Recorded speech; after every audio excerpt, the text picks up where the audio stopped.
Hello, everyone. You're listening to TruthCat Radio at truthcatradio.com. The current time is 8:06 p.m. Eastern Standard Time. That's East Coast, USA. I'm your host, Richard Kary, and this is Beyond the Matrix. Well, today we are very pleased to have Willem Felderhof here with us. He's going to be coming on in just a moment. We're really glad to have him for all the listeners today. I just did want to take a moment to mention that we are listener supported. We're not accepting any corporate advertising, and we're not monetizing. All our archives are free, so if you can, please support our station. We have a support page on our station website.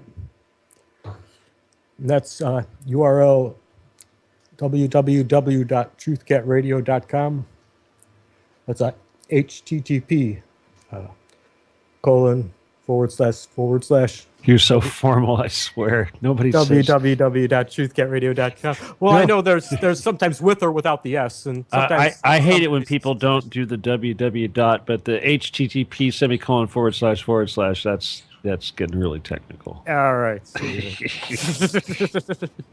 But I did though want to add PayPal is accepted. You know, a lot of people like PayPal, and we have that. Is my sound all right, Stephen? Yeah. That's why I'm interrupting you. I'm trying to give you a chance to go into your tools and turn down your gain just a little bit.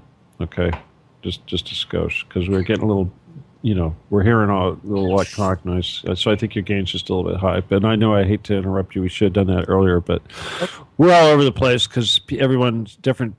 Different shows seem to have different sound levels. We're just lucky we got to connect your guest today. I thought we were going to have a failure. Yeah, I know. I'm glad it worked out here at the last second. At the last second, no kidding. Okay, all right. Let me just adjust the sound because you're coming in. Even though your gain was really high, the overall volume was a little bit low. So I just want to jack that up. And okay, all right, let's go. Okay, and once again, like I said, PayPal is accepted. So if you can, please help out and support the station. No donation is too small. Sometimes, just anything a few people out there might spare could make all the difference to pay the bills that month for the station here, to keep all these hosts and topics and guests coming to you. And please like our TruthCat Facebook group and like our pages for TruthCat Radio, TruthCat, and Beyond the Matrix. Facebook is the primary way we promote here at TruthCat Radio currently. And if anyone would like to call in, ask any questions, say hi to William. The call-in number will be 714-598-3125. Again, that number is 714-598-3125. If you do call in, please be sure to turn down your radio when you call in. Don't say anything, and I'll just invite you to speak from your area code. So, and please help out the station with whatever you can. Now then, hello, William. Thank you for being here with us today. Thank you, Richard. It's my pleasure to be here. And it's an honor. It's great work what you do. So I'm happy to be here. Oh, well, thank you for that. And yes, we're definitely trying to make our contribution here at TruthCat Radio. We're trying to have a lot of hosts and get all of their information and their contributions out there. It's working great, I think. Oh, thank you. Yes, I just would like to mention to the audience that, William is a former commercial airline pilot, and he's been a whistleblower on the presence of toxic elements in aviation, generally known as the Aerotoxic Syndrome. And William is the organizer of the Open Mind conferences that take place in the Netherlands. I really did want to commend you, William. I know that you've had an excellent response from the Open Mind conference that you have yearly. And maybe you could start by telling us a little bit about that. Well, the Open Mind conferences was a follow-up after my experiences in aviation. And it was actually sort of the same thing, blowing the whistle, but then on a broader scale on events happening over the world, of course. But it has the same dynamics and the same mechanisms. So it was actually sort of continuation of the thing I was doing when I was still working as an airline pilot. Because when I was an airline pilot, I was also flying a lot in the Northeast sector, North Atlantic flights. So during 9/11, I was flying at least twice a month in the Northeast sector. So that opened my mind also on that scale. So it was kind of similar what happened for me. So it was sort of logical step to just continuing on with this sort of work, if you want to call it like that. But so yeah, it was a sort of what I say logical follow-up of what happened in aviation. All right, and you were a commercial airline pilot, as you describe it, and that was for quite a number of years. Isn't that correct?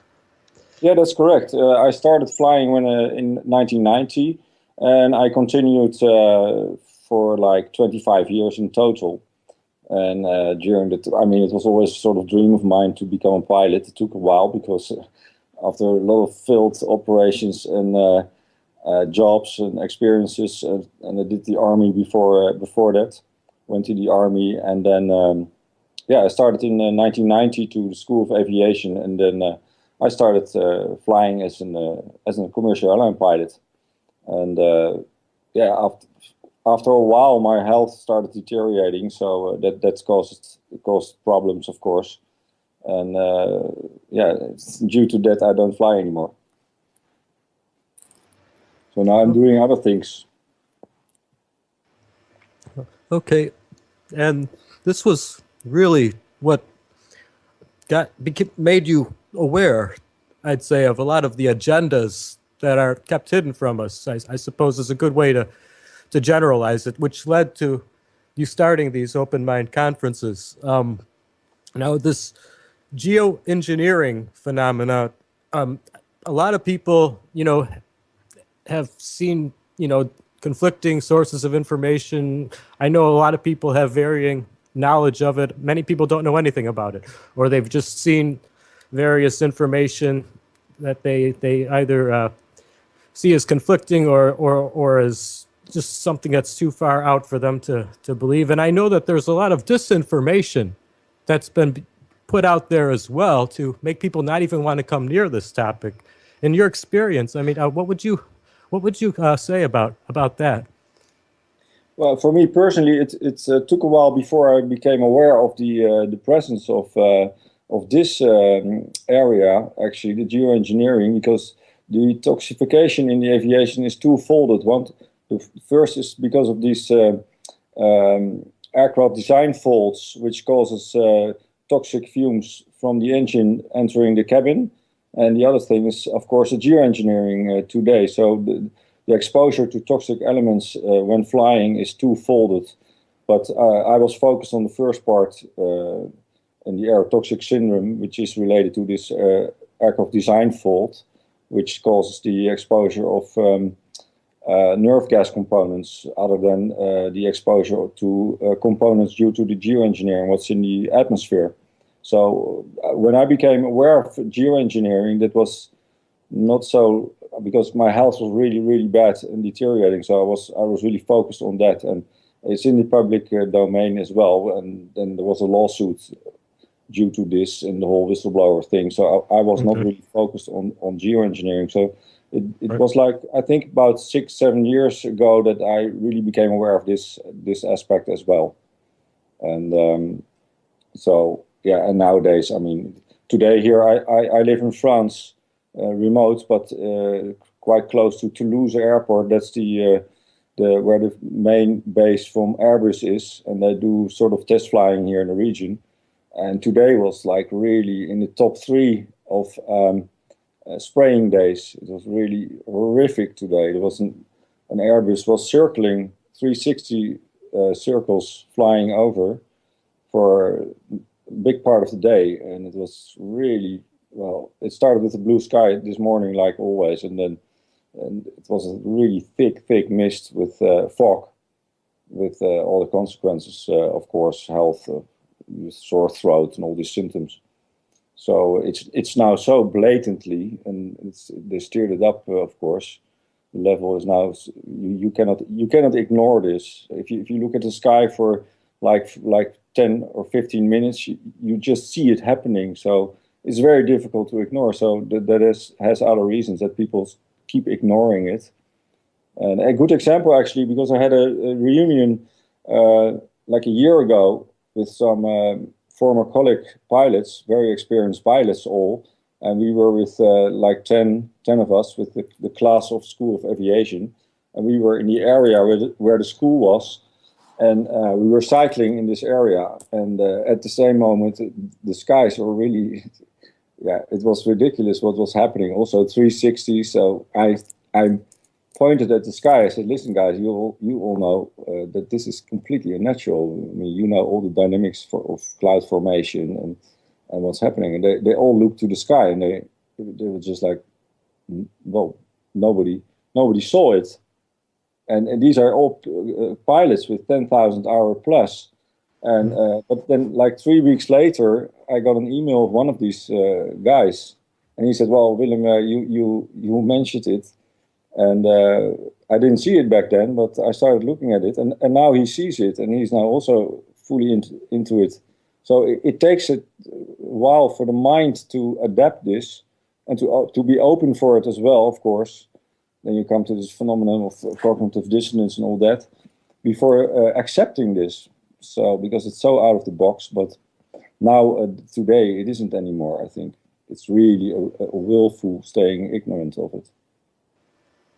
Yes, yeah, to some extent, yeah, we are getting more people in this era who are willing to consider.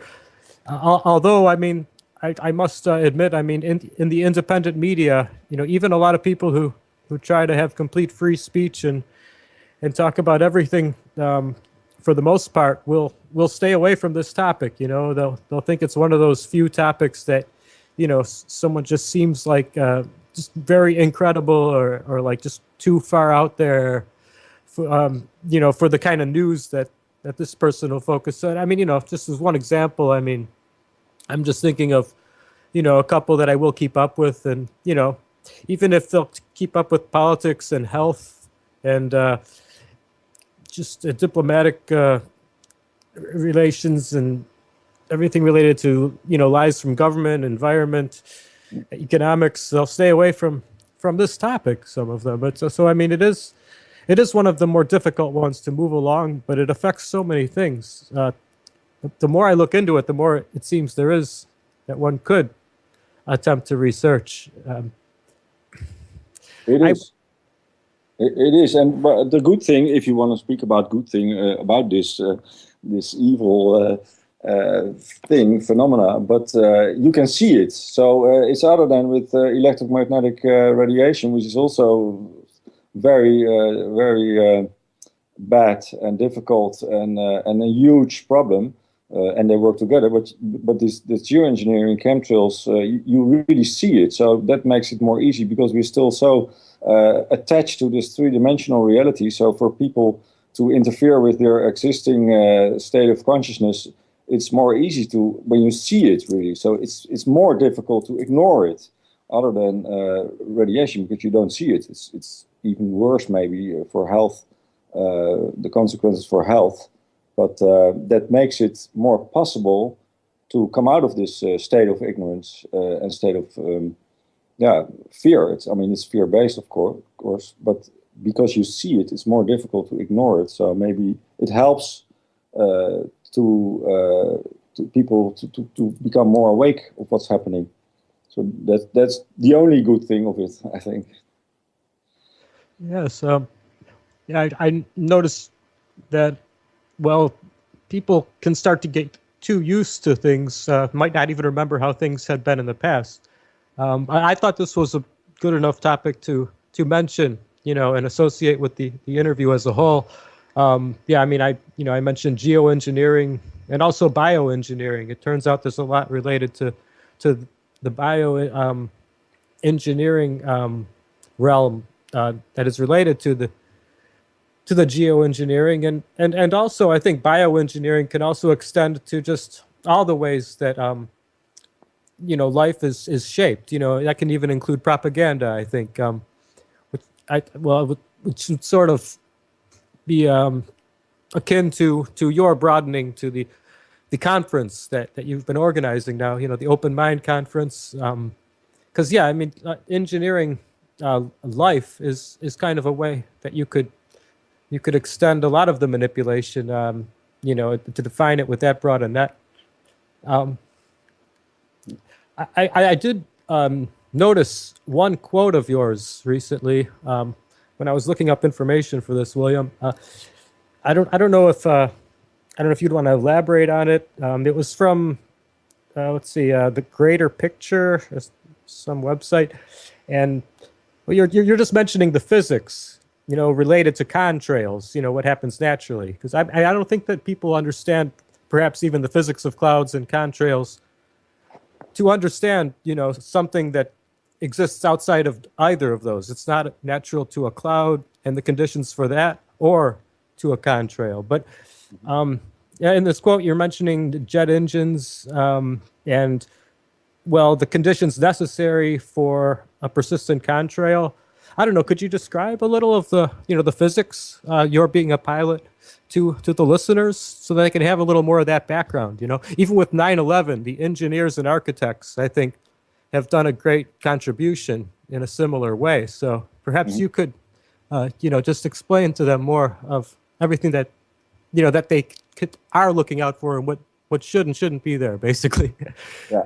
Well. First of all, it's pilots don't learn anything about formation of contrails. So the focus is not on how a contrail exists and how it's if it's persistent and how the dynamics of a contrail. That's one. They're focused on flying the aircraft. Of course, weather phenomena are an important part, but they don't learn anything about contrails.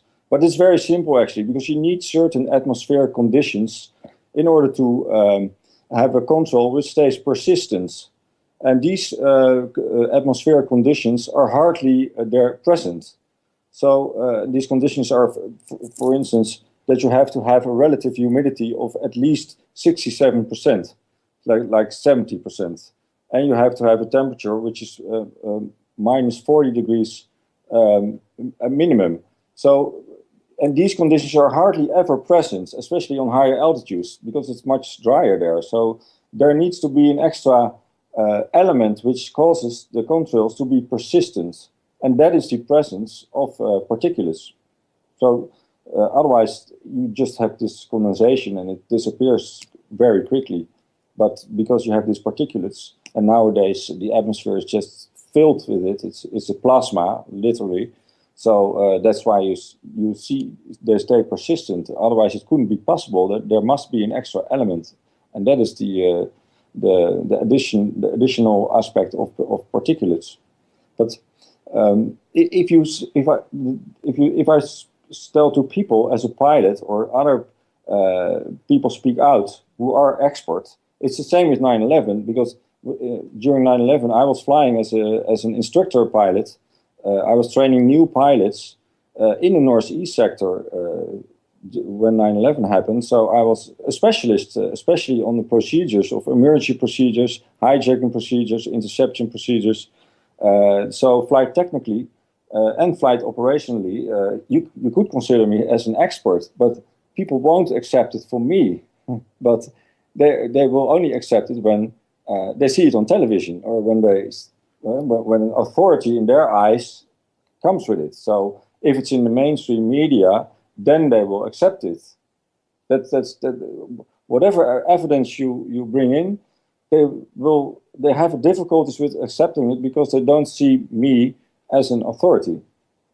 Especially with my history as a whistleblower, then they say, "Oh, here he goes again. He has this conspiracy mind or whatever." So. It's what you say, geoengineering is so compartmentalized, so it is very difficult, and it's impossible to know exactly what's going on. Same with 9/11. I mean, I know as a pilot, I know that it's flight technically and flight operationally impossible what happened there. We tried to do the same maneuvers in the simulator with instructors. So quite soon after that happened, we started thinking about it, and we concluded that this is impossible. Official story is impossible, period. But to go in it and to dive in it, what exactly happened, you will never find it. And that's, of course, by design. It's compartmentalized to keep people in this rabbit hole of what happened. But that's the what question. But more important, of course, that's the why. That's the why question. Why these things are happening, and that they are interconnected with each other. So I've seen a lot of people in the geoengineering field for years and years, same with 9/11, still busy arguing what happened and fighting over each other. Divide and conquer is working very successfully in these segments. Instead of asking the bigger questions, that is the question of why these things are happening, and more importantly, what can we do about it? Because that's what I missed in these conferences, as well the conference I organized in Holland, but also the conference I went to. These are mostly focused on what happened, and actually you cannot change what happened. And most of the people who are focusing on that don't really have a strategy, in the sense that they haven't asked for themselves, what do I want to know, and what am I going to do with this information, and why do I want to know it? These questions are often missing. So yeah, for geoengineering, what I say, you will never know exactly how it operates. And that might sound, for a lot of people, maybe a little bit, what is it? Yeah, it's not a hopeful thing in a sense, but we should start focus less on this, what happens, the what question, on the three-dimensional aspect, but more on what's behind it and why these things are happening. But that's often difficult because then it comes closer to ourselves, because that's where really the change has to come from. But yeah, so you have clearly here this factual evidence that it is impossible to see what you see now today in the sky. More evidence is not present. It's impossible what you see. So the other aspects of adding, and the information is there now. You can find so much good information and as well disinformation, like you say, because you sent me some links also, and then you see a lot of pictures of presumed airplanes with tanks in it, but a lot of these planes are not. These are not planes with chemicals in it, but these are ballast tanks for for weight and balance purposes when releasing airplanes from the factories and just testing with weight. Then they're using these tanks as well. So yeah. But that's also, of course, for this purpose, to get this information in there and to have this divide and conquer strategy working. And it works brilliantly, as we see, because people are for years continuing and just staying on that, what happens and what is happening. It's important, of course. What happens in a three-dimensional reality is very important, but we should more focus on the why and use this what question as a sort of marker or vector to what's behind it. But that's of course a different approach. Yes, there is one gentleman in particular I see he's been researching this since around 1999, and he has a nonprofit organization where some other people have been contributing their time with him, and that they have done some impressive work with analyzing samples and well, just studying what they've been able to eventually they've became able to acquire more technology, more methods as more people started contributing. But it seems like there's just more questions, the more you find out. Well, the one gentleman, Clifford Carnicom, Carnicom. If you go to his website, I know it's carnicominstitute.org. And, as I said, it's since 1999. He's been submitting papers, doing his research. I know he has a YouTube as well. But yeah, I mean, it seems at the beginning, it was determining the facts that these are not, when you look visually at the sky, these are not clouds. These are not the chemtrails from aircraft that would disappear shortly. Just leave maybe about 10 lengths behind the aircraft at the most, and then it would disappear completely, is the way many have described that. And yeah, these wouldn't be either of those categories. Yeah, no, and, correct. I mean, yeah, they would just take sometimes like a day to slowly just spread out and slowly, I guess, sink or disperse into the atmosphere. But yeah, it would just ultimately make the skies of certain areas from people who have been heavily affected just completely white and losing the visibility by many times. I know like 120 miles you're supposed to be able to see, if you're looking at some mountains in the distance or something, and it's reduced to like, something like 20, 40 miles at best, they might be able to see is just another description I've had on just the atmosphere at ground, near ground level, that can also be affected. But I don't know, perhaps, it depends on where you live and, how much people look at the skies or not. But I would think that a lot of people could contribute to this in some way or another. They find a lot of heavy metals, I know, aluminum, barium, strontium, and I did also the testing of water here in France, but also in Holland, and they are all positive on these heavy metal particulates. Aluminium, barium, strontium, way above what should be normal. So that's a confirmation as well. So if you look at the sky and if you measure your water, if you do samples, then you have your conclusion already made in a way. And then it's important that you can that you're aware of what's there, so that in order you can protect yourself to it, because that's important, because it has a devastating effect on the health and on nature itself. So it's important to know what's happening so that you can protect yourself against it.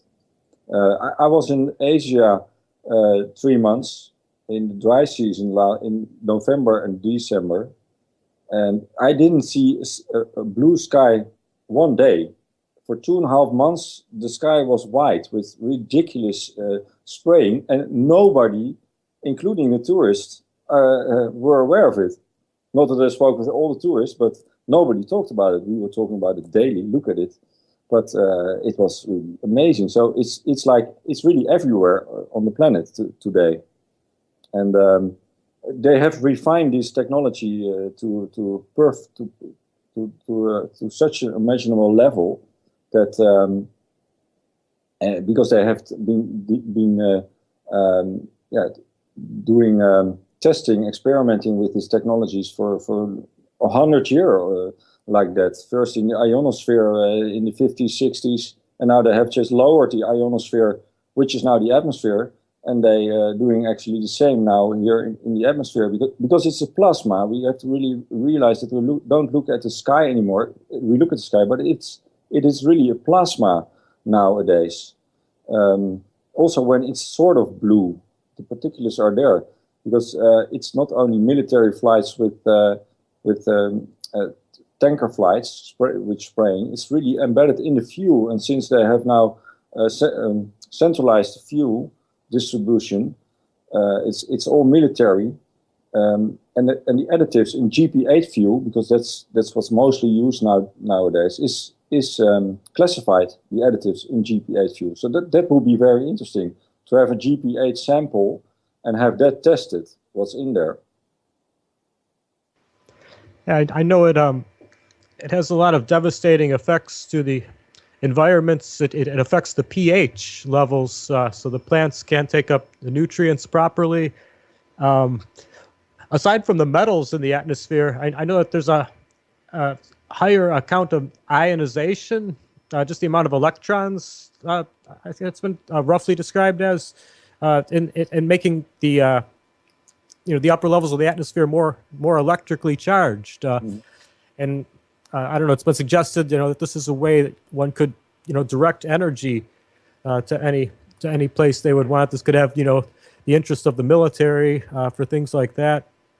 And then of course these fibers now, because I mean the metals in the atmosphere is one thing. These metals, it's suggested like that just these nano-sized microscopic particles are coated with these metals, and so I mean you wouldn't be able to detect. It would just seem like dust to someone who wouldn't know any better. These aluminum sulfides or barium oxides, for example, as coating these nano-sized polymers. I know the aluminum factor in the atmosphere being increased. I found it interesting regarding this one seed patent that was pointed out, this genetically modified seed patent that is particularly resistant to aluminum.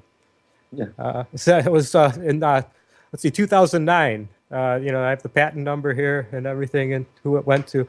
So, these companies like Monsanto, are aware of this. That has to make one suspicious. If they're specifically poisoning the environment and making a crop that can resist, it's very disturbing. When you think of just some of the motives that could be out there. William. It is very disturbing, and that's why people ignoring it. Most people. Especially nowadays, the majority of the people are more and more in this fear-based state. Then this is even more too big to handle. So it is disturbing. Even another coincidence that Monsanto has also the patent on TCP, that's tricrysyl phosphate. And that's one of the main causes of the Aerotoxic Syndrome. That's an chemical additive in the oil, which causes this Aerotoxic Syndrome. So they actually are patenting it on both sides, if you want to speak like that. Well, that's not a coincidence, of course. And if you see the history of Monsanto, the fact that we just accept that this company is responsible for our food distribution, well, they were responsible for killing people with chemical warfare agents for decades, and now now they're responsible for the food. So I don't know. This is of course completely not a logical sequence.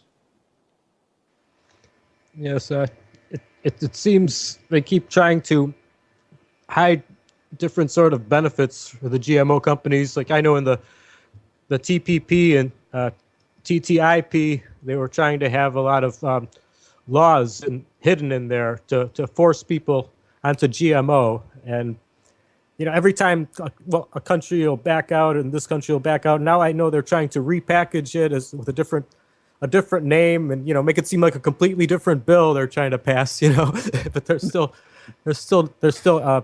trying to press the same things, at least here in the U.S. But yeah, the centralization on all areas, that's a problem, of course, because there is a multi-directional toxic assault on humanity and the planet itself. So that's a fact. You cannot deny that. It's not a coincidence that from all directions we are being attacked, literally. And the same players are in this field. And it's getting more and more centralized, so it makes it more and more difficult to fight or to make it stop, to make this stop. And Monsanto is now, it's taken over by Bayer, is it? Oh, yeah, that sounds familiar. I think I may have heard about that in the news. Yeah, they were taken over by Bayer, and Bayer is former IG Farben, which in the Second World War was the foundation for the war machine of our friend Adolf Hitler. So it's the same players just continuing and just refining their technologies, and in the form of these corporations, which are more and more centralized. That but it's important to see these things interconnected with each other. So it's not only the geoengineering, but because geoengineering clearly works together with electromagnetic fields. With first, with HAARP, but nowadays with they have the mobile phone antennas. They are co-located and they're so powerful. They don't need it, and maybe also because it's so saturated the plasma that they don't need very powerful stations anymore. They can just use these antennas, which are spread through the countries for weather modification and other purposes. Because if you see these patterns from NASA, not that NASA is such a reliable, but these pictures, satellite images, then you can really see these electromagnetic patterns in the atmosphere on the clouds, on the artificial clouds. Like On the the unnatural clouds you're talking about. Exactly. Mm-hmm. Yeah. And most clouds are naturally nowadays. But yeah, we have to come to accept it. It's what you say. They now put it in commercials, and then the new generation, they don't. They just accept it because they are even more robotized, and they just see this as being normal clouds and taking even pictures of it as a beautiful sky. Yeah. They wouldn't know what a normal deep blue sky and just natural cloud formations would be in comparison. They wouldn't know the difference. No, they're so disconnected from nature, and but also adults. If you see the devastation on nature, especially here in France, but I also saw it in Asia. On the decline in animals is really shocking. Last year in the summer, I don't know what this summer is going to bring, but there are hardly any insects anymore. And if you look at nature, it's really struggling. And in Asia, was in the jungle, and it was I read in my diary 2 years ago, especially this sounds of the jungle there was so overwhelming and impressive. But now I went there and it was silent. There were some moments it was silent in the jungle even there. Wow. So that's really shocking. And if you say that to people, then you get the reaction, well, that's a good thing that there are no insects, or just deny it, that it's not true. Well, it is true. So this is, it's very discomforting. And but it's a reality. So it's important that people, that we stop focusing on the what exactly happened. It becomes a sort of entertainment also in a way, but more focusing on the why these things are happening, and looking at our own lives, because this is a manifestation in the collective. All this madness, actually, what we're seeing. But it's a result of the aggregate of all our individual consciousness, actually, which manifests in the external as a collective experience, collective consciousness.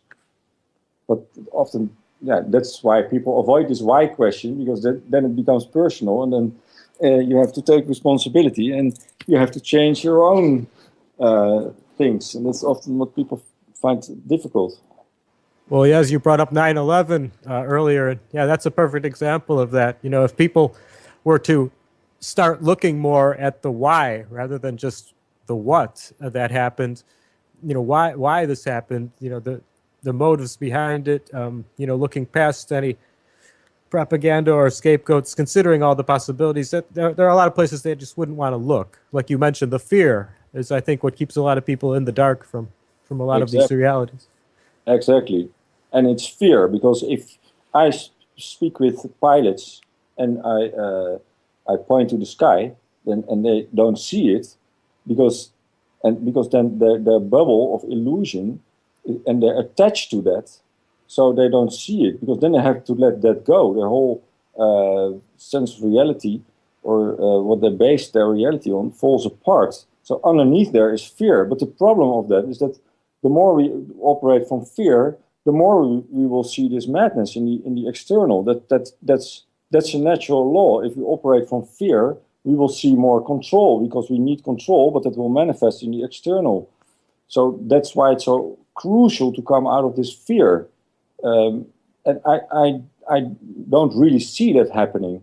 That's a sort of what I also see with these conferences. There are these conferences. There's this awakening in the mind, but you don't see this awakening in actions. You don't see a change in actions. So that's an indication of a true awakening. I think that you see a massive rise of, for instance, disobedience, or people really overcome their fear, but you don't see it because there's this fear underneath, and that's of course a problem, because that will manifest more chaos in the external, where we operate from a state of love. That will manifest order and freedom in the external. And that's not my opinion. That's natural law. That's how it works, these dynamics. So it's crucial that we come out of this fear state, and that is implying self-work, because that's what we often avoid, of course, because to do the work in our own environment with our family, and speaking out of these things in our small environment, or speaking out on the streets to people in our, but that's very unpleasant, because then you get these faces, oh, here he is again, and that's what people don't really like, of course, and try to avoid out of fear also. Mm-hmm. I like a lot of what you have to say on your blog. The quote I mentioned in the promotion for the show, the parasitic influences that control and manipulate humanity by relentless social engineering can only be battled from a higher state of consciousness. And then you go on after some other lines to mention, and through raising our collective awareness, our collective level of awareness. That's a great way to put it. I think a lot of us at this point are starting to, in the long run, just be waiting for a lot of, much the rest of the population to catch up, to the amount that we're willing to consider, as far as the way things really are, as opposed to how they are presented to us, regarding a lot of topics. It can be frustrating, but I think that, things like these conferences and shows are a great way to help cope, but it seems like you have to have people kind of come looking for the information to get the best effect. I guess that's the frustrating part. It takes a lot of patience. There's only so much that can be accomplished at one time, and so many people, right? Yeah, but the problem is, of course, that we are out of time now, and it's the information, and especially the information about ourselves, how we work, how we operate, who we are. That's crucial, of course, and that's the occult. That's the occult information, the occult knowledge, and that's, of course, often an area we try to avoid. But that's now also in the open, the occult knowledge about ourselves, our inner world, and the human psyche, how it operates and how it manifests, how we create our reality, and the universe, how it operates in accordance with natural law. These aspects need to be understood and need to be learned in order to have a conscious operating and make the right choices, to make the right actions from it, and understand these dynamics of fear and love and chaos and order. And the conferences, often in this conference, we are focused on issues, on the symptoms, instead of going to the causality, to the causes of the symptoms. I think that's where the change needs to be, that we look into this information, into the occult information. And occult is nothing more than hidden. It's not dark or light or evil. It's just hidden from sight. That's what the word means. And this information is hidden for a good reason, because if you know this, if you understand this, how we work, how we operate, and then we have a tool in hands, how we can change the reality, external reality, because we're still separated from it. because of our attachments, because of our attachment to our belief systems, to our egos, whatever attachments causes fear, because we're afraid of letting go, if you want to state it simply. But if you have this tool in hands, this tool of information of how natural law operates in accordance with our consciousness, these two together, then we can create another reality.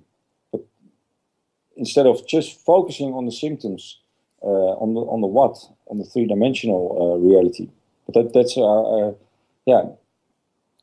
that's a choice.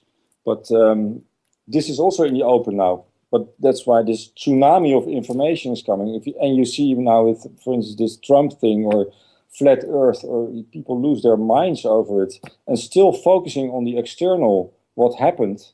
That now there's another guy there and focusing on what he's doing, and instead of focusing on ourselves, or this hunger for knowledge, how we operate, who we are. That's the big question. But that's then you come, you need to take responsibility, and then you come in this fear issue again, of course. Yes, it's just, I guess, a matter of just the consequences. I mean, people don't like change. I mean, their comfort level has to be threatened a lot, it seems, before they'll consider certain topics. And once they're no longer comfortable the way things are to enough of a degree, it a lot of times makes their ear willing to listen to more, and their mind to be open to more possibilities of well, why is this the way it is, and what can be done to change it, But like you say, what brings us to this place to begin with is perhaps the most important. I mean, the things that you could imagine that it could be negative intentions, motives of different people with power, money, influence. Well, if there were a shift in consciousness of all of us, of course, we wouldn't have so many people like that with these sort of motives. Is one way to think of it. I mean, if we could all, get to a higher level of seeing our reality, we wouldn't be pitted against each other so much as well. And looking for these enemies in places they're not. While you're being controlled by places you're not looking at the same time.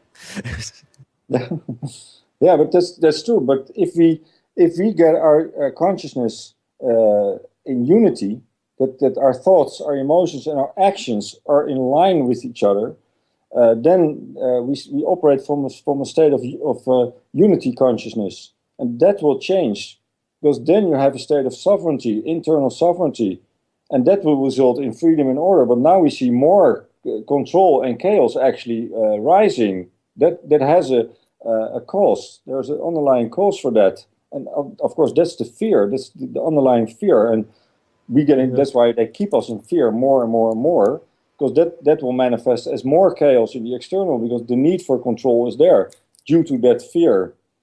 But you see, that's where willpower and care have to come in. And this with mind control also with the radiation and with the food, all these things. These two aspects are really being bred out of humanity. But you see, the newer generation, the lack of care and the lack of action is really staggering. It's clearly. Here, I'm gonna. Yeah. Oh, I'm sorry, William. No, I was just gonna say we're gonna just take a 5-minute break to let you do anything you need to do, and then I'd love to just continue, for the next hour, for the second half of the show. But yeah, if you could just hold that thought and maybe just mute your microphone for 5 minutes, just for some station announcement. Yep. Okay. All right, thank you, Richard. I can't guarantee it'll be a full 5 minutes, Willem, so don't disappear. I don't know if you got to make a coffee or something that takes longer than 5 minutes. You might want to think twice. But you are listening to Truth Cat Radio, www.truthcatradio. This is not Delete the Beast. That was the previous show. This is Beyond the Matrix with Richard Kary. And as I said, this is Truth Cat Radio. We're very happy to have you here tonight. Immediately following Richard at 10 p.m. Eastern is going to be the Stephen D. Kelly show, and I'm going to have energy. Oh, we're going to be talking about energy healing. Such a controversial subject today. But Edwin Harkness Spina is going to be the guest, and I'm looking forward to talking to him about his techniques and what it is that he does. So looking forward to that. But we are going to have a break after that as far as live broadcasting. We won't come back until Monday, 6 p.m. Eastern. We come back with Soul to Soul at DeMarie. And we have Dave Robbins, who is on at 10 p.m. on Monday. He's going to be moving to Tuesdays at the same time slot. And we have 2 new hosts coming in on Monday, with another new host coming in on Tuesday, but we're still looking about a week to 2 weeks before all of 3 of these people get in there, so I'm not going to really say anything until it happens, but we're excited to have all of them in there. And, of course, as I said, Daryl Nichols is on at 8 p.m.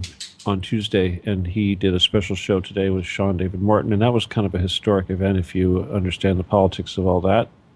And then he went on to do a show immediately afterwards on Sean David Morton's network, which is Revolution Radio. And again, this is a historic deal. So we're kind of having a little bit of fun with that. Now, Wednesdays, of course, is Lady of Light with Aurelia Helios. That's at 6 p.m. Eastern. Right after her, 8 p.m. is Mars Madness with Mars Theron. That's the beginning of our conspiracy comedy hour, or hours.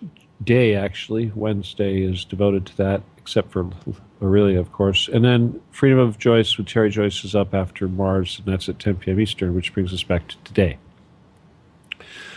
And I want to ask everybody to please consider lending us a little bit of something to help us out with our financial responsibilities, which aren't huge, but we do have to ask on a regular basis, even to get the little bit of that we do require to pay those bills. So if you can, there is a PayPal address that we're using right now, and it's stephenkelly714@gmail.com, and you can find that on our main page, the www.truthcatradio.com. There's a button there that says support us, and there's information there on how you can do that. And we really do appreciate anything you do, so we want to thank you in advance if you are able to help out. Right next to that support us button, there is a button that says chat, Truth Cat Chat. If you speak French, you'll find that humorous, I think. But anyway, it's a great place to go in there and get familiar with everybody. Register a screen name, say hi, and you can communicate with the host or the guest. Now, if you want to join the show, you need to call in at 714-598-3125. I was getting ready to go run and grab a beef bowl, but maybe I should stick around so I can answer the phone, huh, Richard? Anyway, but the call-in number, as I said, is area code 714. Excuse the dryer that's screwed up over there. 598-3125.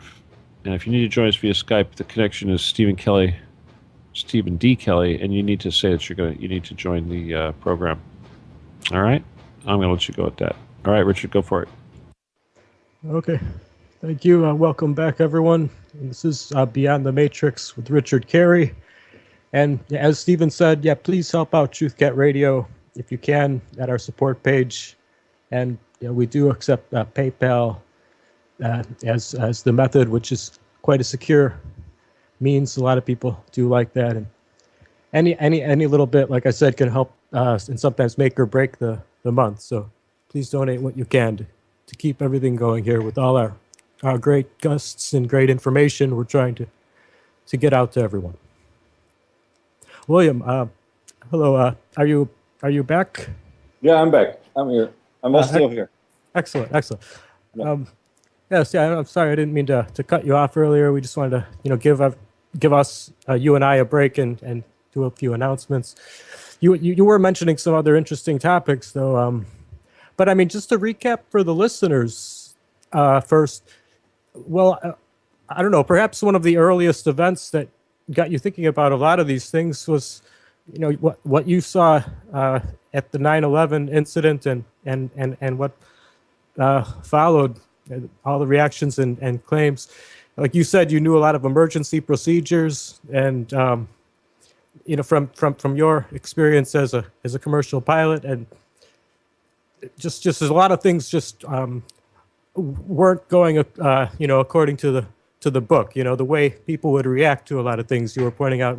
You had a lot of your doubts, based on just evidence that you really couldn't deny. You said it. I mean, it led to it being kind of impossible for things to have all happened the way they did if everyone would have reacted normal operating procedure in these kind of emergencies. And then you're mentioning the incident you had regarding the Aerotoxic Syndrome. So, I mean, this is not anything related to the outside of the planes. Just to remind the listeners, this is the chemicals inside the planes that were leaking toward the cockpit areas and making the pilots sick. Now, you said you did have some legal proceedings, but now what exactly were the results, when you went to court about this for your own health condition you developed as a pilot? Well, finally there was this lawsuit, and the verdict was that the airline had to do research on the amount of presence of the organophosphates in the airplanes. So that's what I did. And but you're fighting the whole airline industry here, and that's you can never win that as a whistleblower, of course. But it was a very good thing that this lawsuit was, because it was back then on the map. And so then after this lawsuit, we had to go back to court, but of course it was difficult, and my health was too bad, so I couldn't continue. And I had bigger things to do after this years long of proceeding with this aerotoxic, and the bigger things were worldly issues, which more important. Mm-hmm. No, I see. The corporations basically just paid to keep it in the courts, to drag it out, to make until the other person was no longer willing to pay it or able to pay it. Yeah, you're physically, emotionally, financially, you're being killed literally. So you have to step out of this arena. We see what's happening with whistleblowers today. So I had to step out of it for all these reasons. I couldn't continue any longer, and it was enough as well, because I did enough in this arena. I couldn't do any more, actually. But I saw the same dynamics there, and colleagues who were aware of it, and people just not able to take action for themselves, even people who were very sick, and also people died and didn't do anything. I mean, nowadays you can really do things and protect yourself against it. Same with geoengineering. You can do things to protect yourself, but even that is for a lot of people too much, because that requires action. And we see that's the biggest problem, because there's this lack of action, really, which causes this just increasing chaos in the world, because of this lack of action, of true moral right action of people. They think about a lot of things, they want change, but they feel it, but they don't act upon it, because they are afraid often, and because they don't know what to do. So it requires work. But we were just talking before the break about these two aspects which are clearly missing, and that is there is a severe lack of care, this sacred feminine aspect of care of what's happening, and the lack of willpower, true willpower, the sacred masculine aspect. These two things are really missing, and that is by design missing, through mind control on all levels, by food, but also by the EMFs. And I'm talking a lot about the EMFs. I can hardly be anymore in Holland because of I'm electro-hypersensitive as well, like we all are, but there are different degrees in it, of course. But the EMFs work especially on the limbic brain, which produces all these hormones. For instance, it's also known that it shuts down the pineal gland, but as well the hypothalamus, which produces this hormone oxytocin. What is it? Oxytocin, which is the hormone of care. So that's done by EMFs, but also with food. Because if you don't care enough, if you care enough, then you do something. So if somebody's child, for instance, has problems or is sick or dying, then they do something. But then often there it stops already because of this lack of care. So that's the thing. You can say whatever, justify justify it, but it's a lack of care what we see as well. We have to just step over our fear, and we have to do the work, and it's not nice, or it's not easy, but we have to really make our actions in line, get our actions in line with our thoughts and feelings. Because if we operate from a dualistic consciousness, then we are under mind control, and we are self-inflicted suffering causing with that. And we see it on the streets. In Holland, for instance, you have this massive increase of police people and order police and more kinds of police on the streets. And if I address it directly to these people who work there as police, because order followers are always the first who get the violence into the manifestation when it really becomes really bad, that's done by the order followers. So you have to address these people, but with knowledge of what they're doing that is morally wrong. Because often when I then get in a discussion, not attacking them, because that doesn't work, but just with talk, because they work from a brain imbalanced state. So if you address them that what they're doing is actually morally wrong, and that we're in the same ship, we're both on the Titanic here. That's what we often forget. We're fighting each other over trivial things, but we're in this together. But then often people come to me after such discussion, and they say, "Yeah, well, it's really good what you do, but I don't want to hear it. You have to do it yourself. We all have to do that and act upon it." And that has to do with willpower, and you continuously have to do it, and it's not pleasant, not convenient, because you don't make friends, but we have to step over that, and we don't do it often because of fear and attachment. But like just an example, in 2014, when Israel was bombing Gaza, this disaster, horrific act of terror was happening, then 6 million people were watching the World Football Games in Brazil. 6 million people in Holland alone were watching that while this was happening. So this is a clear indication of severe mind control, really, but also a complete lack of care. Because you can say, yeah, well, I don't know it, but nowadays it's really a choice to not know it, to stay ignorant.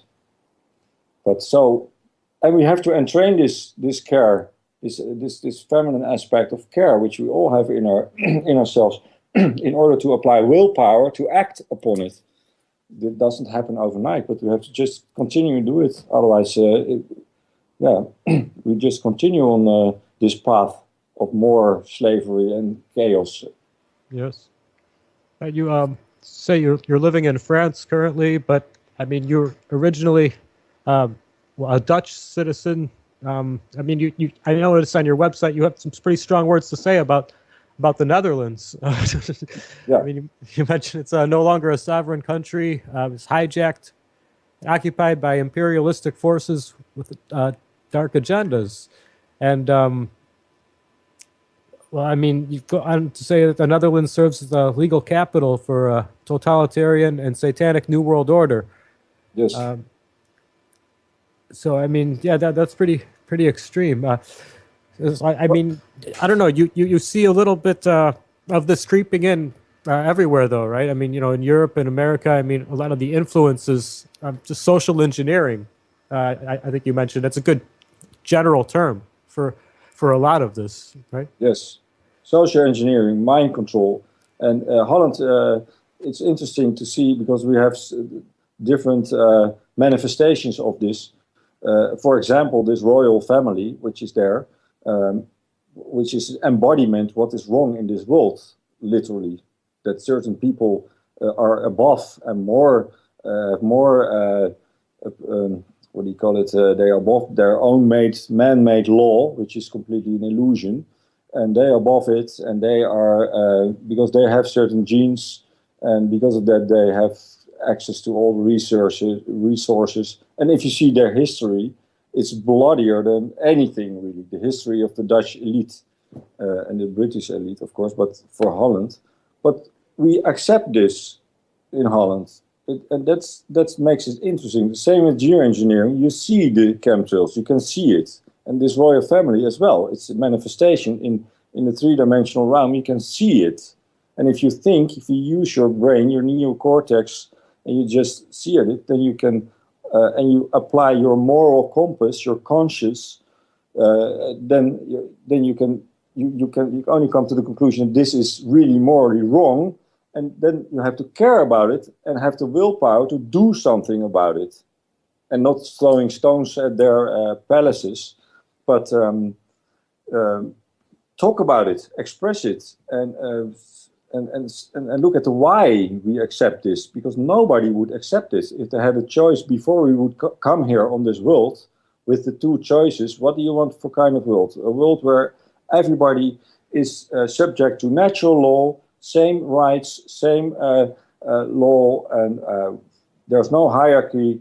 Or do you want to come in a world where there is chaos and there is a small group of people who are ruling the other people as masters and the other people are slaves? Because that's what it is. Nobody would choose the second choice. Nobody would do that. So, but if they're here, we accept it. That's an interesting concept. Why that is? Why do we accept that? And that's mind control. So, and I live in The Hague, if I'm there, because it's unbearable for me to be there because of the radiation, especially, and the whole energy. Mm-hmm. But I live quite close to the International Criminal Court. That's like 500 meters from my house. And the International Criminal Court, which is based on this illusionary man-made law, so that by itself makes it an illusion. But all these people who work there, like 7,000 people work there or something like that, they all think that they really do a good job and it's really morally good what they're doing, but they're actually serving the devil, serving evil. If you only know who is behind this institute and who finances it and where it's part of. And for instance, that United States and Israel are excluded, and some other countries are excluded from this law, that by itself. But if you work there, so all these people are actually committing immoral behavior because of fear, of course, because they're in that cult, because that's also a cult, like all these institutions and all the society, everything is a cult, actually. So they're in this cult, but they operate from fear. But most of them don't know it, because they think that it's morally right what they do. But they don't know the difference between what's really morally wrong and morally right. But if you work there, you would ask yourself a question, why is, for instance, Israel excluded, this horrific apartheid state? What happens there now to the Palestinians? Not that that's the only thing, but why are they not being persecuted there? But they apparently don't ask this question. So I want to do some interviews there on the street, but also maybe with people who work there, just to make them aware of what they're doing, because most people are not aware of it. So that's and the phony trials we've seen there in Yugoslavia. Milosevic, for instance, was he was acquitted of all charges last year.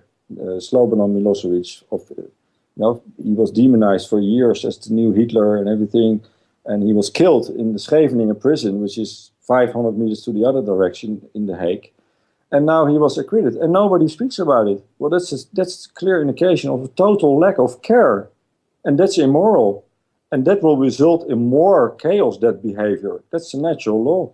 It's very simple. If you don't care and don't apply willpower to act upon it, then we will get more of this madness. But if you really understand that, then you will act. And I think it's also liberating, these aspects of what we're doing, because I think most people see that it's not, we're living in another nice place at this time. And humanity is not at the right place. And consciousness especially is in a very low state. So the knowledge of human consciousness and how it operates, that's a very interesting concept. And that's now in the open as well. The occult knowledge is not occult anymore. It's for anyone who wants to see it. And that is only directly related to care. and willpower to grab it and take it in, and then speak it out, so that we can really change. Yes, certainly I've seen a surge in discussions of esoteric knowledge, the Akashic record, the internet and radio programs, things like this have just opened just a lot more availabilities to just people around the world, to access any information that they want, pretty much. But like you say, the fear really keeps that consciousness low, doesn't it? I mean, there are so many levels. You could be afraid of what the people around you will think if you consider such possibilities. There's the fear of you realizing, if there are these dark agendas, you having to live in a world that's that grim and having to decide, well, what am I going to do about, how am I going to go on, in spite of this, and how am I going to try to, rationalize and accept, and do the work to find out what is true then, if I've been lied to about all these things. It sounds like a lot of work and a big headache. I'd rather not believe that, between just fear, stress, and work, just sheer fear and laziness, really. I guess it keeps people away from answering a lot of the hard questions, right? Yeah, yes, true. And most people are not aware of this fear, but that's exactly true what you say. People don't speak out. They see immoral behavior, the people who still know what's morally wrong and what's morally right, but they don't act upon it. So, for instance, if people don't want child labor, they don't like child labor, they're against it, but they still buy stuff they don't need at Zara or at H&M or at these companies, then their actions are not in line with their thoughts and emotions. And that is causing fear, that is causing inner confusion, and thus causing fear. So we really have to step over this boundary, and that is willpower, what's keep us from there. There's a sort of blockage. People have a lot of ideas and things in their head, but they don't act upon it. That gives frustration, confusion, but also fear on a deeper level. It's the generative polarity of fear, and that will cause in the external, and the manifestation causes then this need for control. So you will see more control and more of this chaos. But or parents who bring their children still to the education system without any resistance. In Holland, we have more than 100,000 children on horrific medication. People, they think a lot about things, but if it comes to their own little world to make these choices, or if they go to work to a company and they work for a big company who is also involved in criminal activity somewhere in other countries, or pollution or immoral aspects, well, then you have to take action on it. But then this moral relativism comes in, which is, by the way, satanic aspects. Then this moral relativism that justify it. Yeah, but I cannot do it because I have a job and I have my children. All kinds of reasons. Ego-based reasons, out of fear. That's the fear underneath, not to have their actions from their willpower actions to have this moral what is it called, moral correction, or actions when you see this immoral behavior. So if we could touch again for a moment on the geoengineering information, I mean, because that seems like a subject, that is a brilliant example of this fear. Fear of what other people will think of you if you consider the things it's implying, and also just fear of, just having to deal with how much more grim a reality might seem to someone who suddenly finds out, these dark agendas, of people who are behind these sort of operations, and just of course the amount of work and confusion, to find out, get to the truth about things. If you do consider that that these realities are happening. So yeah, in a lot of dimensions, I think this is a very strong example of that. I mentioned aside from the metals they're detecting in the skies, they have been detecting filaments, fibers. Have you heard accounts of this as well? Yeah, I've heard about it, and I also seen this literally when it was spread over, in the countryside, when they find these fibers, literally, what they spray all kinds of different elements, of course, and these fibers are also in it. And is that you're referring to related to Morgellons or not? Yes. I mean that's what's fascinating to me. The more I research this one gentleman's website I mentioned, Carnicom Institute, that they're pointing out that that the fibers that they'll find, that it'll be in the atmosphere eventually, come down to the ground just as snow or volcanic ash might. That these fibers they have matched to the fibers they're finding on the people with the Morgellons. And the Morgellons patients are getting dismissed that it's all in their head, even though they have physical symptoms and sores and these fibers. It's a fascinating, like, how it's being dismissed. I mean, I can't, it's so hard to absorb. So I can see how a lot of people just aren't going near the topics. It just sounds so out there, but it really does seem to be the case. And well, they're studying just the rudimentary, level of the fibers. It's a pathogen, and they say that these could be from collected samples they studied from the aircraft.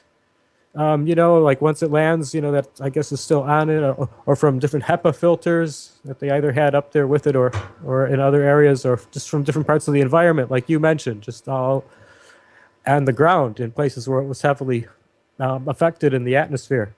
But they're saying when they look under the electron microscopes, that these fibers, these filaments at the smallest level are what they're calling cross-domain bacteria. That they're not just bacteria, because they are crossing the existing domains of life, the properties of all three divisions of life. Those are mentioned as bacteria, archaea, live near like volcanic vents and that, and then Eukaryote, I don't know if I'm saying that right, which would be like, plants, animals, fungus, like most other things. But I mean, these have the properties of all three of those categories, of all those three of those domains. So this is very much believed to be genetically engineered. Yeah. They're self-replicating, self-assembling. They almost seem like these tiny nano, machines, robots or something. It sounds very curious. These lesions don't heal on the Morgellons patients, and then these fibers on them matching the fallout from the skies. The blood of the Morgellons patients is molecularly altered, inability to bind with iron, and the fibrous sample seems to be an actual organism consuming iron, as a nutrient. So that's in place of the blood. But I mean, the actual blood is molecularly altered. So I mean, on a DNA level, this is affecting life on this planet. And of course, everything's going to be affected, just like with Fukushima, with this, sprayed in the atmosphere. So I mean, these topics are clearly, things that are just too fearful, the implications, for a lot of people to consider. I think that's just the most difficult thing here, William. And a lot of people are just in a sort of survival modus as well. And I think now it's very difficult to keep up with all this information, because more and more people are in this survival modus and in stress and fear, of course, also by design. Well, when it's harder just to get by from day to day, you can't think about such things. You don't have time for such issues. You're trying. But and at the same time, with family. 2 weeks ago, I was in Holland, and I was with family, And then I always, when I go to family, and when I see family, I always sort of prepare. Okay, how, and what. But so then there was a sort of discussion starting about Trump, and then because he was such a radical, or whatever, and I said, well, talk about radical. Obama he had war every day of his presidency in Right. 8 years, and then they violently said that I was a radical. You put aside.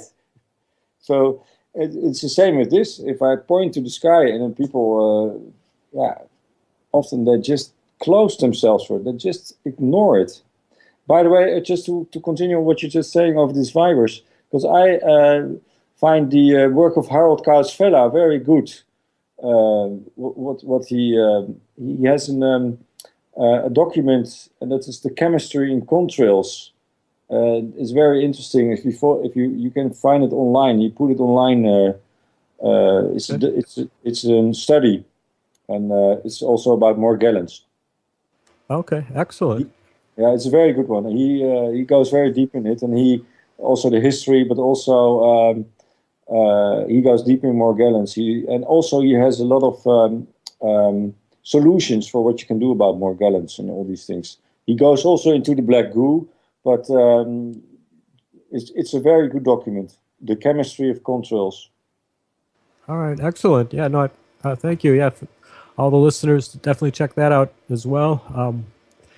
But I mean, the implications of this, like I was saying, and they're noticing characteristics of just a protein-like proteinaceous complex identified in this.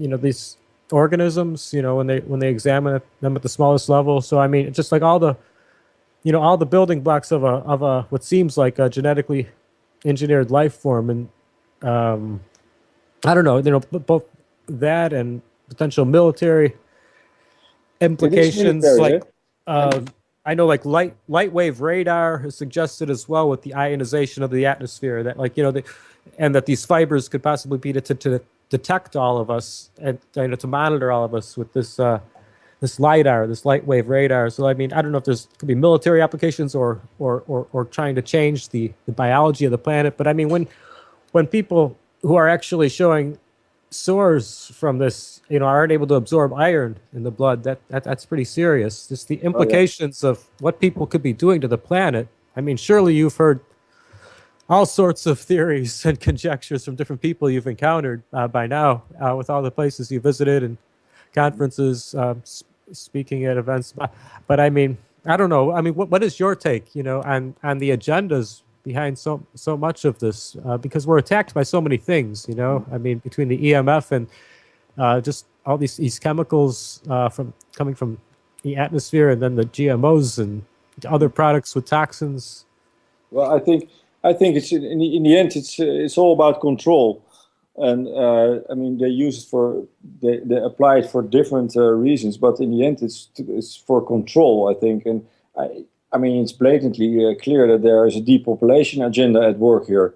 If you connect all these things together, the geoengineering, EMFs, the food, vaccines, all these things are that's not a coincidence. So there is a depopulation aspect of it, and control aspect, the weather, for also the global warming agenda, but also if you see the weather phenomena, it's ridiculous what you see. You see extremities, but that's also maybe connected to the global warming agenda.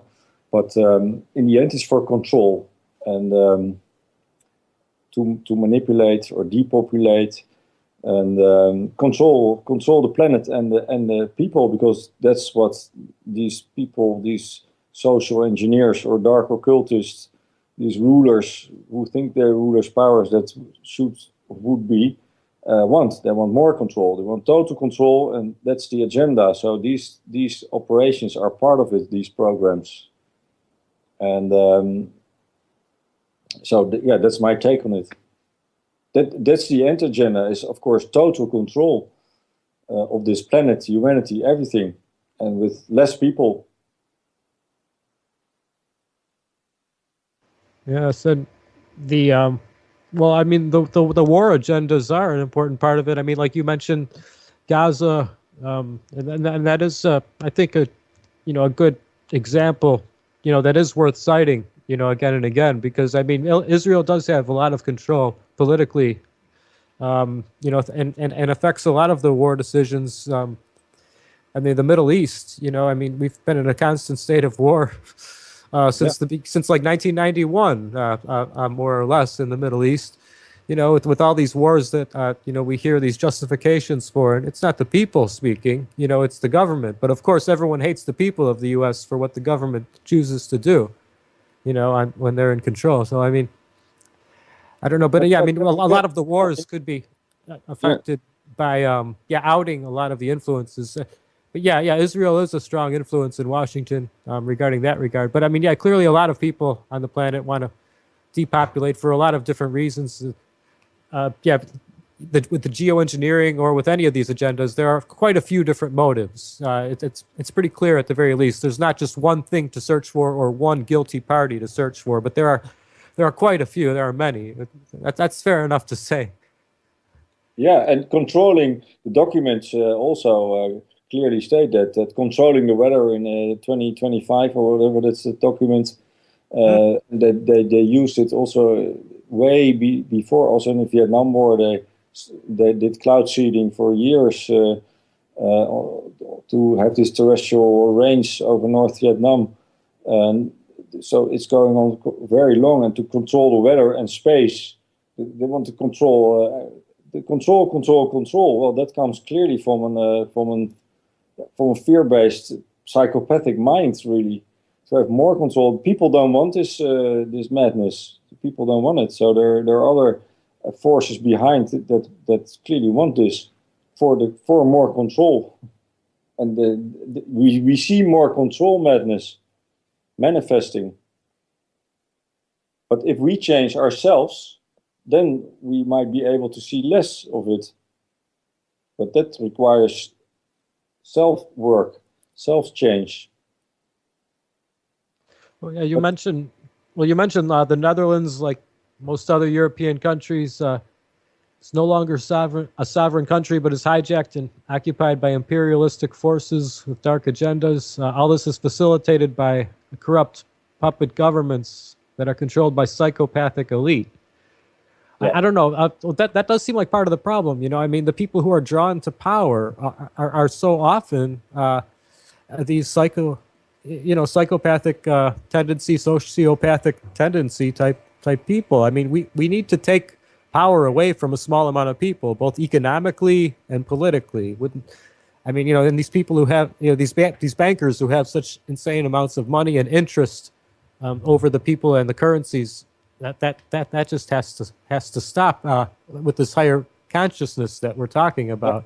That would be a requirement, really. I think. Yeah, and it starts with ourselves. We have to change. If we're still supporting this system by either voting or spending any energy on this, or with financial reasons, or because the mind they have, these controllers have, this satanic mindset, you see emerging in society as well. A very egocentric, self-absorbed, obsessed mindset, and moral relativism is everywhere. Everything is justified. There is no morality anymore in society. That's generalizing speaking, of course, but especially if you look at television or these kinds of things, media, and the new generation, younger generation, they don't care at all what's happening in the world by design. But so if you from a state of higher consciousness, you are aware that if they're suffering, somebody else is suffering, it has an influence on yourself as well. There's no separation. So then you automatically have more care and willpower to act upon it. And but that's what people don't want often, because they have this attachment to their egos often. I've done a lot of healing work myself, therapeutic work, and often when people came, then I said, well, go and work in hospices and do elderly homes, do work there. That's good. That's a good thing. But they don't want to do that. That's too much. It's very simple things. get this ego down and care about other people and other things, just by action. That requires action, but that's what people don't want to do. They want their own little world safe, especially if they're operating from fear and more attached to it. But that's where the change has to come from ourselves individually, in order to change the collective by action, not only by thinking. Knowledge is only measured by action, or wisdom, sorry, not by knowledge, what we know. And a lot of people know a lot of information, but they still support the system. They still go voting, or they still bring their children to school, or vaccinate, or go to the work at the police or the military, or all these support systems of this major system. That's where the change had to come. But yeah, that causes then inconvenience, some temporary inconvenience. Well, so be it, because we see more inconvenience coming now, and yeah, we need a massive change in consciousness. That's clear, by action. Yeah, well, we are seeing a bit of a peak, I think, in just the amount. It's clear that we're being propagandized too. Yeah, I mean, just the amount in the media. Whether it's about these different potentials for war. Like, I mean, we hear in the West here, all this talk of aggression from Russia, but when we, at an international level, we see contradictions to that all around us.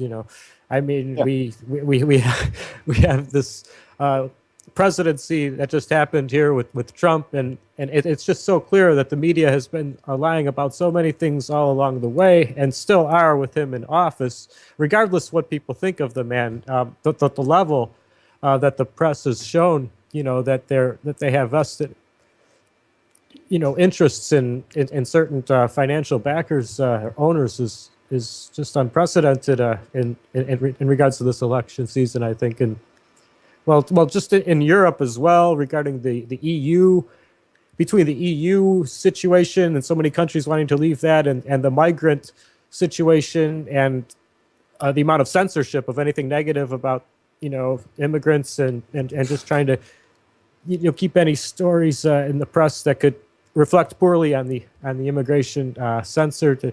I think it's just becoming clear to so many people now, just how much we are being lied to, and how much there is this censorship, that you have to think that there must be a breaking point that can aid in this consciousness change that we're talking about. Well, we saw a change, I think, in Syria with the news, alternative media.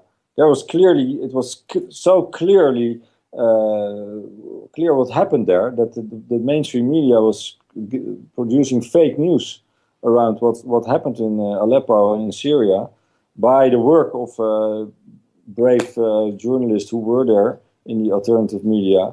That caused a sort of shift, I think. That was also when this fake news thing really started to come more and more. But so there is a shift, and I think a lot of people know it, because like years ago, people who are completely not busy with it, they also say, well, we don't believe anything, but they don't do anything about it. They know it, but they don't do anything about it. Most people know that this whole political arena is just a facade, and it's just voting for another master, and it's all puppets, and the media is fake, but they don't do anything about it. They know it, but they don't act upon it. That's where the change has to come, I think. And in Holland, all these governments in Europe, by the way, are all controlled heavily influenced by Israel and Zionist influence. And for instance, Netanyahu, he came on a visit a few months ago. Well, he's a state terrorist. You can say whatever you want. It's not because he's Israeli. No, he is a state terrorist. He's besides all the false flag madness in Europe, what's happening against the Palestinians, that is a crime against humanity. And yet he's coming to Holland, and he's being how do you say that? He's being welcomed as a sort of king, like by the prime minister and by the queen. Well, that should cause massive rage in society. But nobody, some people, but most of the people, they don't care. They just don't care about it. Well, if you don't care, you will get a big bill for that. And that's the problem, the lack of care and the lack of willpower really to act. That's what I'm seeing, the lack of. And that's due to mind control. So making people aware of mind control is also helpful, I think. And that's it's not so difficult. Because if you just, I've seen it on the streets as well. If I speak with police officers and I speak about what they're doing actually, these ridiculous rules and more rules and just fines for parking your bike in the wrong place and stealing the bikes if they're not placed in a sort of... I have a question. Sorry? I have a question for you. Oh, sorry. Go ahead. So yeah, sorry to interrupt you, but I thought I'd get this in before the show's over. There was a photo recently of Queen Beatrix. I'm assuming she is still the monarch over there for you guys? Yeah, we have a king now. Her son is... Okay, but she's still kind of important. Oh, yeah. All right, well, there was a photo of her posing with Maria Abramovich or whatever, the pedophile high satanic priestess that seems to have been featured so prominently in the WikiLeaks Podesta scandal. But and in this photo, she's seen wearing a brooch that is a slice of pizza. That seems really obvious that she's part of this whole satanic cult amongst the royals that involves pedophilia and ritual sacrifice of children. What do you think about that? Yeah, definitely. Holland is a very is a hub in this. I think we had the history of Joris Demming. I don't know if you're aware of it, because in the United States this was also quite in the news. Joris Demming was the highest president of the legal department in Holland, and he was involved in pedophilia very clearly. He had 4 cases against him with evidence, with witnesses, children from Turkey, and 4 cases, and it was acquitted and again acquitted. He was really so obviously being protected by the royal family. He's a close relative. So this was really clearly from higher from the royal family being protected and covered up. And he was acquitted again, like 4 months ago. There were hearings again, because it's ridiculous that this man is still free. You can hear on YouTube, you can hear him speaking with pimps, ordering little boys. That's completely in the open. There's all evidence, and he's still walking free. And the mainstream media didn't go to these hearings. Only one alternative media, We Are Change Rotterdam, went there, but he's being protected. Because this is, so I'm definitely convinced of this, that they are involved, and there are more, stories about this and cases.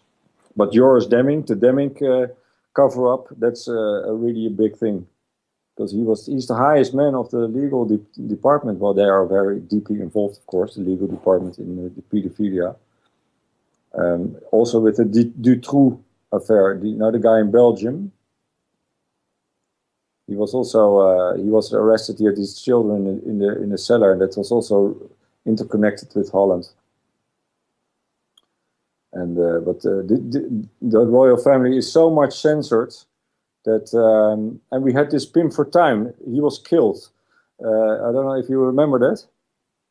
Pim Fortuyn was about to become prime minister, and he was from the PVV, and he was killed just a few months before he would become prime minister, and he was not controlled.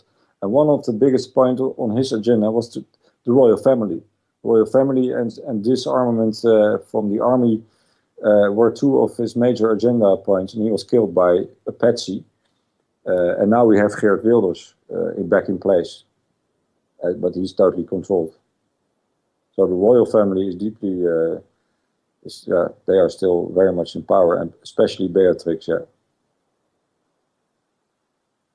Stephen, did you have any other question for William? Well, Richard, I don't want to dominate your show, but it just I'm kind of blown away at if I had to say anything, I think it's kind of really odd when you see somebody like Beatrix with a pizza brooch on her lapel.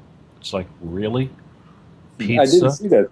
Yeah. Well, this is the thing. It's been in front of our faces for so long, and we ignore it and act like this is just ridiculous conspiracy.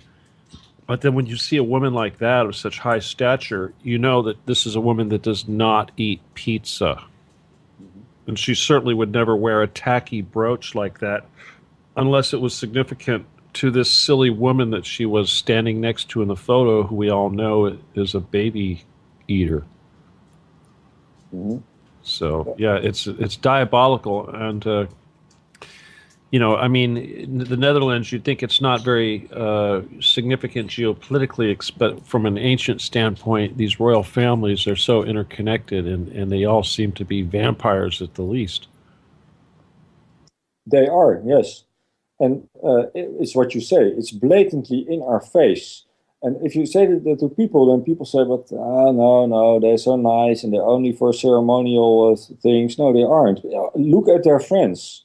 They're friends only. They have their dear friends, the Sultan of Brunei, or people, the Saudis, kings. The worst war criminals are their dear best friends.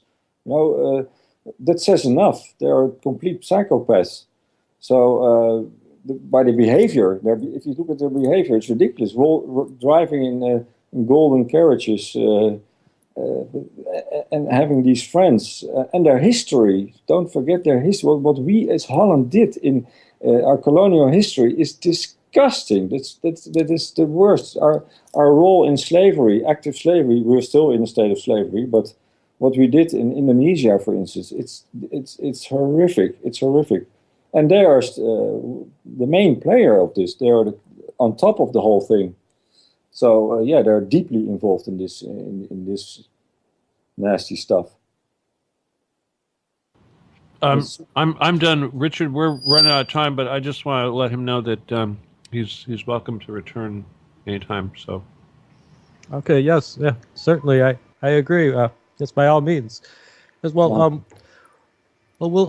William, is there anything else you'd like to finish up with as far as how you can best be reached? Your website if you want to mention, and just any other final remarks. I only have a final remark for people. Well, in Holland, of course, but everywhere too. Hey, I'm sorry. Well, I just realized, Richard, this is the guy that runs this event over there, right? Yeah. If you wanted to mention something more about that, yeah.